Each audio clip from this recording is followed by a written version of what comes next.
人甲大家做伙食饭，毋过嘛爱注意有诶较会烧有诶镜头。疾管署讲，申请诶期间早八诶人数有增加，果实测一通报诶病例都有2500多例，其中有7%成拢是脑肉病毒。正月初二总路热清地去台南四点母庙参香，无想到边仔供庙主位雄喙暗咧吐出来。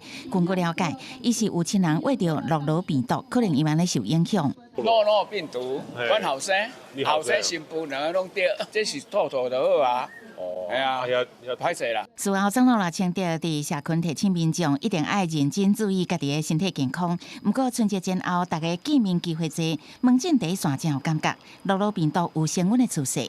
大概上周里面，大概都多了20%的病人是肠胃症状来就诊，而且是很急性的，而且他们70%-80%10个有7、8个都有胃部呕吐的这些症状。卫福部疾管署统计，正月初一门急诊回报落下病例拢总2596例，比起胃痨糜升关15%。目前还搁伫统计规定感染的件数，不过根据最近检验结果，落下规定感染的案例有8%，拢是诺罗病毒。过年期间本来就是腹泻会比较多的时候，去年、前年、大前年算是4年来相对低点。